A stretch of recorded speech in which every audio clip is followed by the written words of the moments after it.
Hello, bonjour. Toi, l'homme, le papa qui m'écoute. Voilà, je viens te parler de comment se détendre, comment détendre ses crispations, comment détendre ses ruminations. Voilà, hier, je t'ai parlé dans mon live déjà d'aller se détendre en allant dans la nature. C'est ce que peut-être que tu fais déjà en allant te promener, peut-être avec ton chien. Parce que quand le corps commence, voilà, vers la quarantaine, vers la cinquantaine, quand tu commences à sentir des douleurs dans ton corps, tu peux te dire qu'est-ce que je vais faire? Aller dans une salle de musculation, faire du sport, c'est pas vraiment nécessairement ce que tu recherches. Ce que tu veux, c'est te détendre, c'est de profiter de ton corps d'une manière simple. Alors voilà, je vais te montrer quelque chose de très concret. Tu vois, là, j'ai commencé par le trampoline.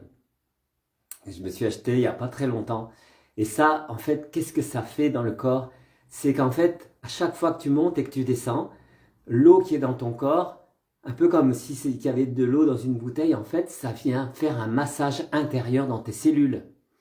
Et donc, c'est une très bonne chose si tu veux dynamiser ton corps, changer un peu tes esprits, de sauter sur place. Donc, tu n'es pas obligé d'avoir un trampoline, tu peux aussi le faire sur place. Alors, je te propose de le faire avec moi, peut-être chez toi, en regardant cette vidéo en replay. Voilà, l'idée c'est de sauter simplement et d'essayer tu vois, de relâcher au maximum tes articulations, tes muscles, tes tendons, même la mâchoire ici, relâcher la nuque, les épaules. Alors bien sûr, tu peux toucher pour aller détendre un peu si tu as des douleurs un petit peu plus spécifiques. Moi, je me souviens que quand il y a environ une dizaine d'années, j'étais coordinateur voilà, j'étais manager, j'étais cadre dans une entreprise. Et je me souviens que pendant 2 ans, je voyageais, j'avais 2 heures de route par jour. J'avais mal, j'avais très mal dans le bas du dos, j'avais un tassement vertébral en fait. Ça pinçait mes nerfs. Et, et en fait, la voiture, ça n'avait l'air de rien, même si mon siège était confortable. En fait, ça fait des micro tassements. Et en fait, j'ai été faire des IRM, tout ça. On m'a dit, c'est foutu, vous aurez toujours mal. Mon médecin m'a dit, il faudra prendre jusqu'à la fin de votre vie. Et moi, je n'ai pas compris ce qu'elle me racontait. Et en fait, moi, je suis allé faire des formations. À l'époque, j'habitais en Belgique.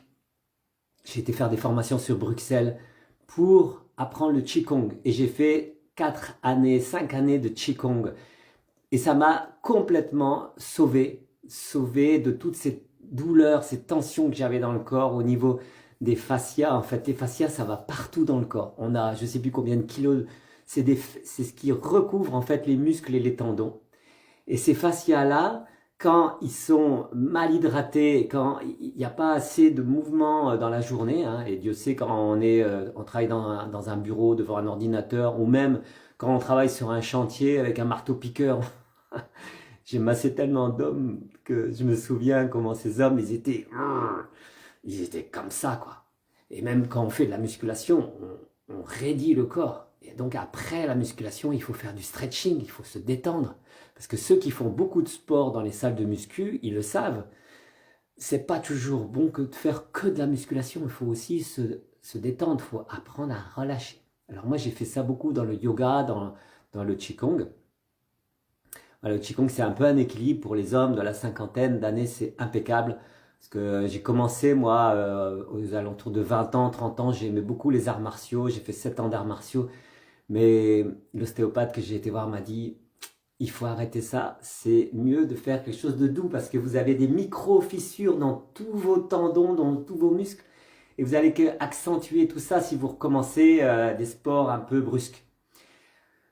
Voilà, donc je suis là pour t'inviter à faire cet exercice qui a l'air tout simple et tu peux le faire même encore en douceur que ce que je t'ai montré tout à l'heure, c'est-à-dire qu'au lieu de sauter carrément, eh bien tu viens juste te mettre sur la pointe des pieds et tu redescends.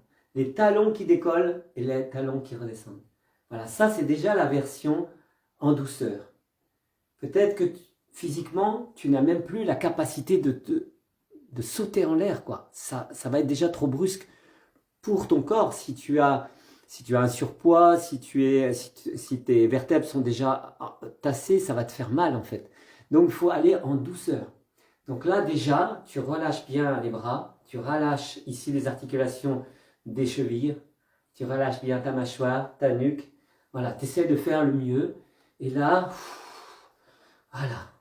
Et ça, en fait, ce mouvement de haut et de bas, ça va aussi, à partir du moment où tu vas faire un massage des cellules, en fait, dans tes cellules, il y a aussi ce qu'on appelle la lymphe. La lymphe, c'est le produit, comme dans les, tu sais, dans les frigidaires, il y a le liquide là qui circule. Eh bien, la lymphe, elle, ça circule parce qu'il y a une pompe. Mais nous, dans notre corps, il n'y a pas de pompe pour la lymphe. Il y a une pompe pour le sang, mais il n'y a pas de pompe pour la lymphe. Donc, ça veut dire que si on reste alité, eh bien, la lymphe, elle stagne. C'est pour ça que souvent, les gens qui sont alités pendant longtemps, on leur fait des massages.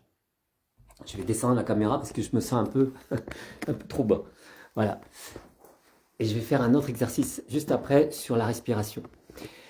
Parce que, voilà, la lymphe, j'en ai pas parlé la dernière fois, je t'ai beaucoup parlé du sucre, je t'avais mis une vidéo, un reportage sur le sucre.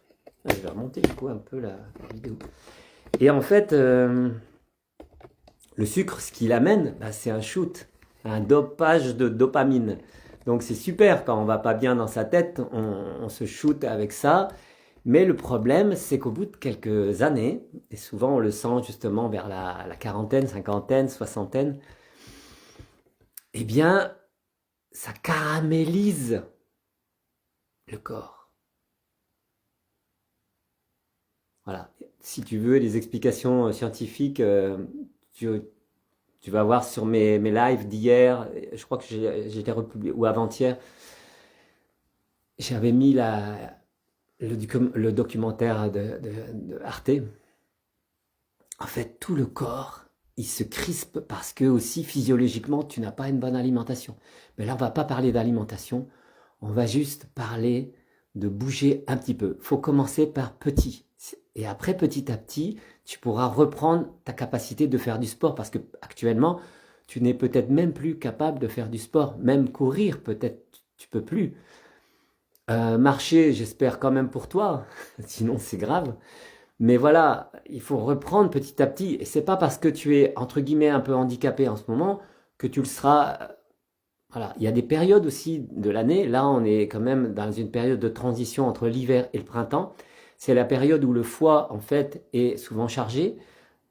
Peut-être aussi parce que manger beaucoup de sucre, en fait, c'est comme si on buvait de l'alcool. Et donc tout ça, ça charge le foie. Et ça charge en fait tout le corps. Ça charge les intestins, ça bloque tout le transit et ça amène des problèmes aussi au niveau des neurones dans le cerveau. Ce qui fait que, en fait, on a l'impression de vivre une fête tous les jours, hein, parce que c'est le principe du sucre. Mais aussi, ça amène l'extinction de la mémoire. Donc les problèmes d'Alzheimer arrivés à un certain âge. Voilà, tout ça, c'est...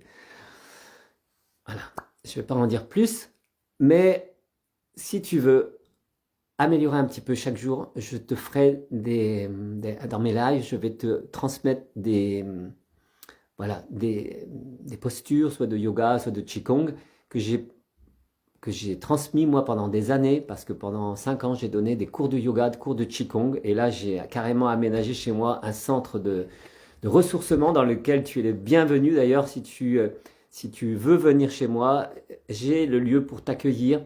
Dans ce cas-là, c'est la formule VIP de mon offre de mentorat qui dure 3 mois et tu peux venir à 3 reprises chez moi, passer une journée entière et là, on voit ensemble tout ce que tu peux faire pour toi personnellement. Mais tu as aussi l'offre premium de 3 mois et là, avec le Voxer. Le Voxer, c'est une application sur ton téléphone et en fait, je t'accompagne 24 heures sur 24, 7 jours sur 7 sur cette première problématique de ton corps. Parce que c'est la première étape si tu vas pas bien. Après, on peut parler de comment tu remplis tes journées, on peut parler de ton organisation, on peut parler de plein de choses. En fait, on peut parler de tout. Parce que c'est un mentorat à partir de l'être, à partir de qui tu es là dans ta vie. Et après, on peut parler de ta relation avec tes enfants, de ta relation avec ta compagne, avec ta relation avec tes collègues de travail, ou ton envie de changer de travail, de tout. C'est comme dans la période de la crise de quarantaine, là, entre 40 et 60 ans. tout est remis en question. On a envie de... On ne sait plus où on en est. On a tellement été la tête dans le guidon pendant toutes les premières années là, de sa carrière qu'à un moment, on doit faire une pause.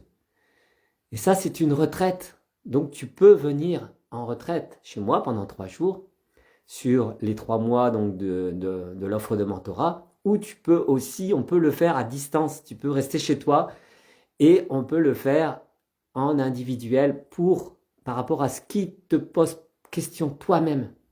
Voilà, tu as un coach, puisque moi je suis thérapeute psychocorporel, donc je fais beaucoup de massages à mes clients, et je suis aussi thérapeute holistique, c'est-à-dire énergéticien à partir de tout. Je suis même géobiologue, donc on peut voir aussi par rapport à ta maison aussi comment tu as, voilà, comment tu peux aménager aussi ta maison pour que tu sois bien dans ta peau, ton jardin aussi.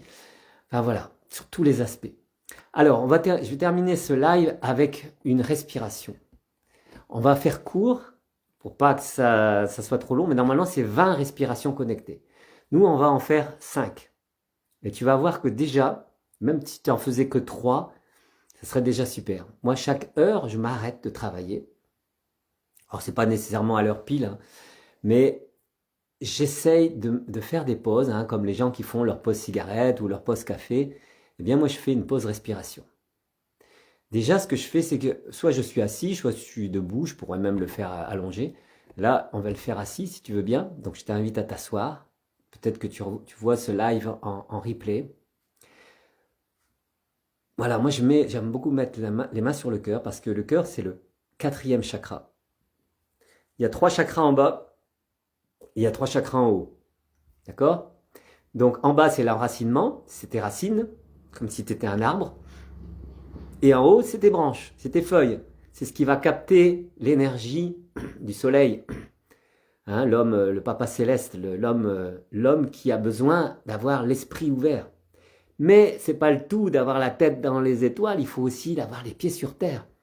Donc parfois, dans ce que tu vis au quotidien, tu es tiraillé entre les deux.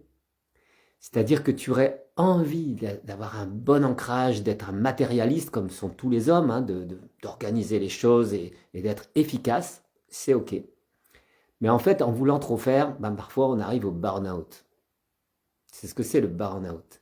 Ça veut dire qu'à un moment, tu étais tellement attentif à ta routine de vie, à être efficace, efficient, que tu n'as pas écouté les messages de ton corps, tu n'as pas écouté les signaux d'alerte que te donne ton corps. Pourquoi?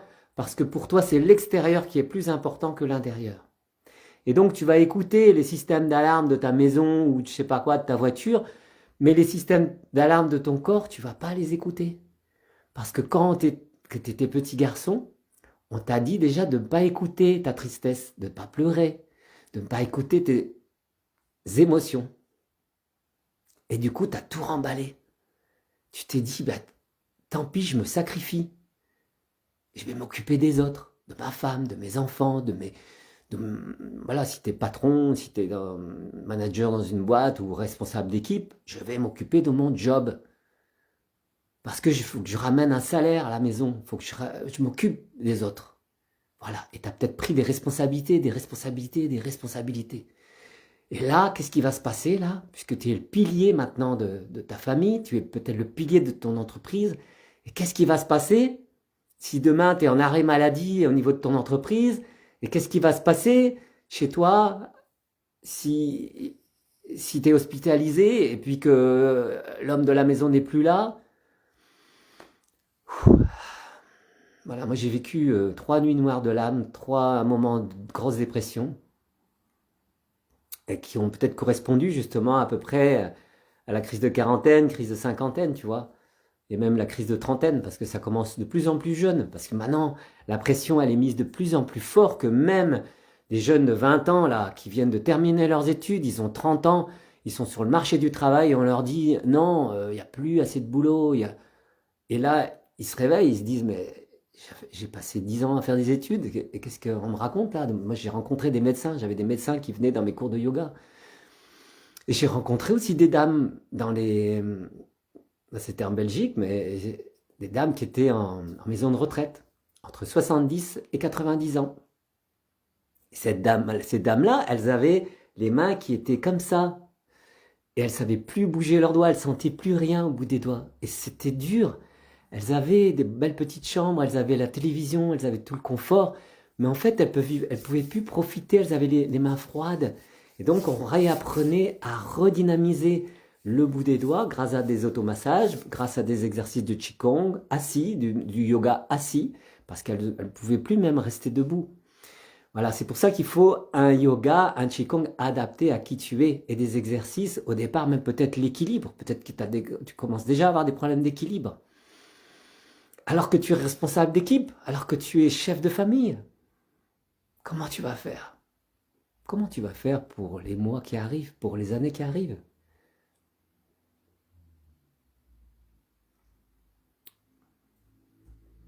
Voilà, je t'invite à mettre une main sur ton cœur, connecter ici le thymus, c'est des glandes qui sont en lien avec l'immunité, qui sont aussi en lien avec tous les problèmes liés à les chocs émotionnels, les chocs affectifs, peut-être les chocs de cœur, peut-être que tu as eu des séparations dans ta vie, automatiquement des blessures d'abandon, des blessures de trahison, des blessures de rejet. Tout ça, ça s'est engrammé dans ton corps. Et tout ça, ça joue aussi sur ton métabolisme, sur ta physiologie.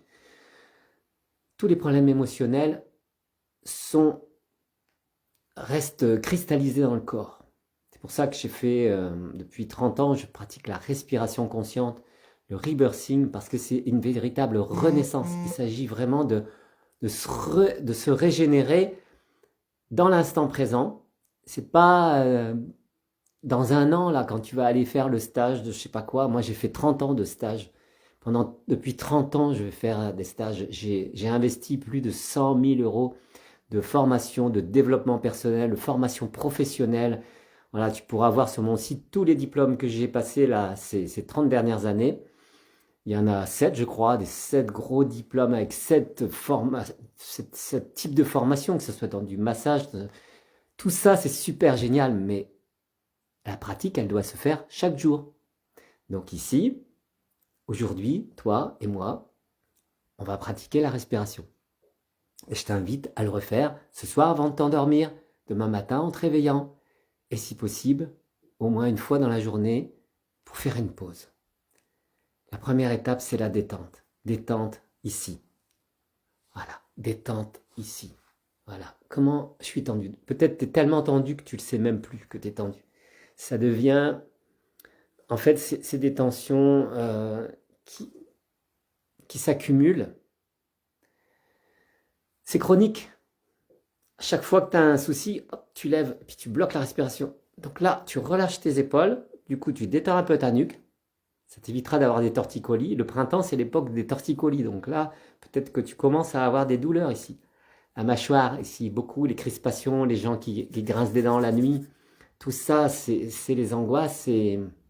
Alors, ne parlons même pas des crises d'angoisse, parce que ça, alors là, tu peux plus passer sous un pont avec ta voiture. Tu as l'air bien, quoi. Tu as ta super voiture et tu peux même plus conduire. Détente, relaxation au niveau du ventre. Donc, tu mets une main sur ton ventre, une main sur ton cœur. Observation intérieure. Alors, soit tu fermes les yeux pour vraiment te recentrer en toi. Observation intérieure. Et neutralité. Tu te fous la paix. Tu arrêtes de réfléchir à ruminer. Tu arrêtes de ruminer avec tes pensées, avec tes soucis. Parce que si tu t'endors le soir avec tes soucis, tu te réveilles le matin avec tes soucis. Et toute la nuit, ton corps est resté crispé. Ça veut dire que tu n'as pas profité de ta nuit. Même si tu as dormi 8 heures, tu es fatigué le matin. Détente, alors détente, relaxation, observation, neutralité. T'expires par le nez, t'inspires par le nez. Et t'expires. Toujours inspire et expire par le nez. Deuxième. C'est des respirations ordinaires, hein, force rien. Hein. Troisième. T'es juste conscient de respirer. Alors ton siège, il est bien, tes fesses, elles sont bien détendues. Tes jambes, tes genoux, tout ça, c'est décontracté.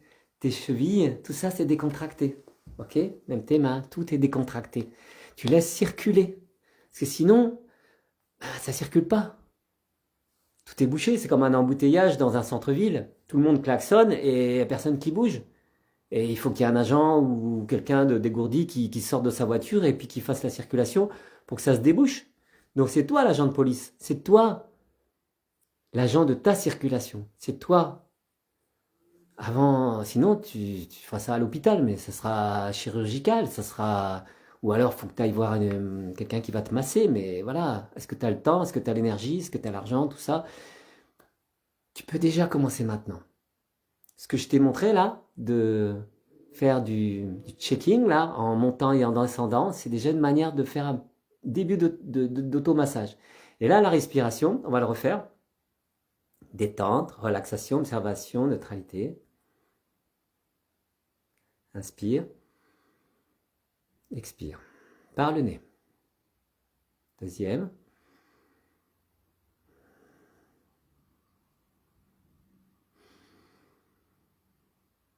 Voilà, tu vas à ton rythme. Hein. Quatrième.